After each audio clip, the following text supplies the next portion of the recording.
Huh? I understand. So the claim is anyone who's on the continent of Africa belongs in South Africa. Is that correct? Was not a visitor. No. South Africa is Africa. We are one country called Africa. This South Africa you are talking about was imposed on us. So we didn't come from anywhere. Speak for yourself. We didn't come from anywhere. There's no African who came from anywhere. We came from here. I mean, my Lord, I cannot come from the second bedroom in this house and then I find you in another bedroom in the same house and then you say I came from somewhere. In the same house. I didn't come from somewhere. I was sleeping on the other side. We're here. So, we are not visitors. We didn't come from anywhere. This is our continent. So in other words, someone who was born in Egypt, Nigeria, Malawi, Botswana, Zimbabwe, none of those people are visitors to South Africa. They belong here. It's their home. Where Nigerians, Ghanaians, Mozambicans, Zimbabweans, when they are here, they are at home. They should not even for a second doubt themselves. This is our home. Let me ask you this. Your party has recently engaged in a campaign where you've gone to restaurant owners and you're asking to produce lists of who works with them and to say you have a certain number of people who are not South Africans and a certain number of people who are South Africans, and we want you to change those numbers.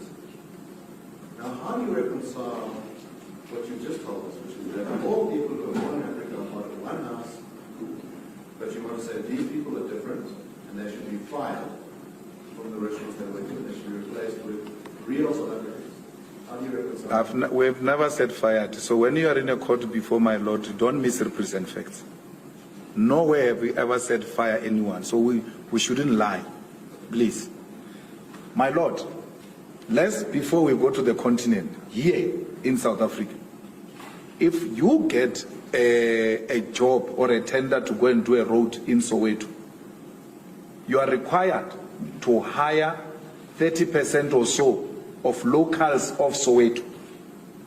Yet you are a South African of Soweto. You are required to subcontract a certain percentage of people from Soweto. So because the locals at that space should not feel excluded. They should embrace the project, they should feel they must welcome the project, and they must protect it as their own.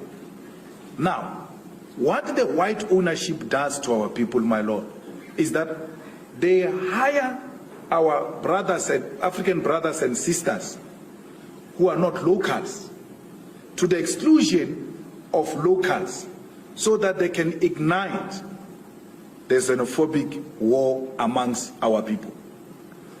They want to thrive, which is what made you survive, divide and rule.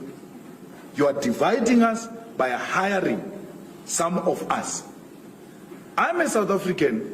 If I were to go and open a restaurant in KwaZulu-Natal and I come with everybody from Limpopo, the people of KwaZulu-Natal, one, they will not feel like this restaurant belongs to them.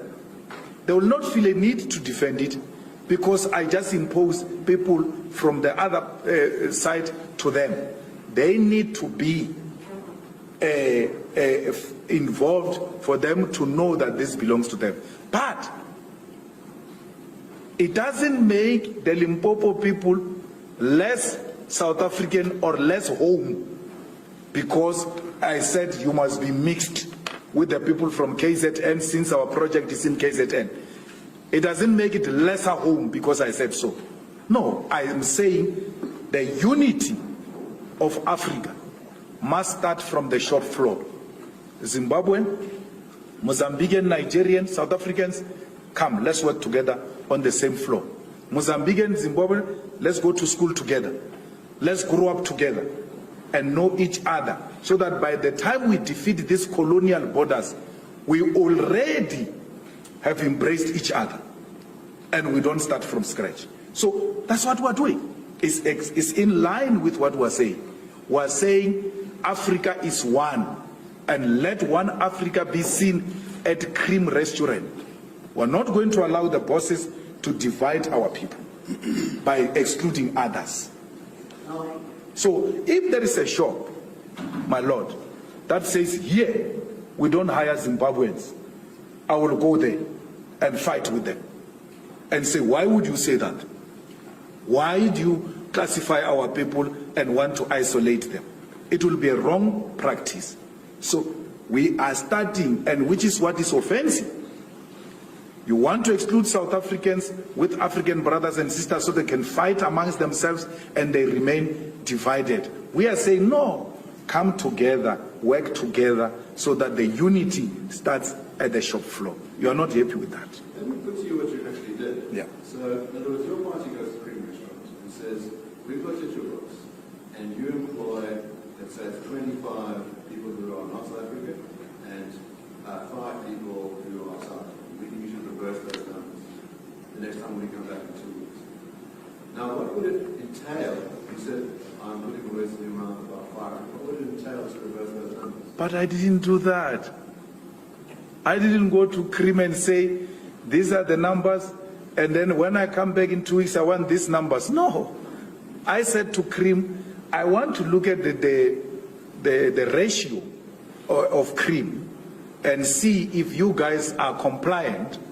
And you know, my Lord, in all the restaurants I went, I found them compliant. I found both outside brothers and sisters from other countries and South Africans together on the shop floor.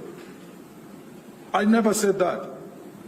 You see, you rely on non-existing sources, because I can ask my Lord here that you lead the evidence of me saying that. Read something, because you utter such words to mislead the public. But I know for a fact, my Lord, he can't produce anything to back up what he's saying. And he deliberately says it so that it can spread wrongly in society. There's a wonderful that would be procured. Now that seems to be embracing free markets. No. You can't say that is embracing free markets. Under a communist or a socialist state, there's still an opportunity to develop the productive forces. You have a responsibility to grow your economy. And we know that we exist in a globe today. And for any economy, for it to survive, you require the like-minded forces, even if they are not found in your country, to come and work with you to develop the productive forces. Let's take, for instance, Cuba. What makes Cuba a free market state if it takes a decision to trade with a communist China? How is that free market? Because the two communist economies are working together to develop their own productive forces. So let's try and clarify what your idea is. When you say you want to live in the environment, if communist countries trade with each other, in other words, the state owns the resources of the one country, the state owns the resources of the other, yes, they should be free to trade goods between each other. They will work together to make sure that they grow the economy of their own countries. Now, so in a socialist communist state, there is no preoccupation with the so-called trade, because in a capitalist society, that's what preoccupies your mouth. You're obsessed with trade, you're obsessed with profit. So in this context, we are obsessed with development of productive forces for the benefit of all. So trade encourages individualism, where individuals will have to thrive even above the state they belong to. We don't subscribe to that. We subscribe for the common good for all. Let's talk about that. So, from what I understand, the nature of communism, the nature of the manifesto is to say that the state must be the ultimate authority. Yes. And the state must be the ultimate custodian. Now, is it of just land or of other property as well? No, land. We own land. Yes, and that which is on top of the land belongs to you. But for you to develop that on top of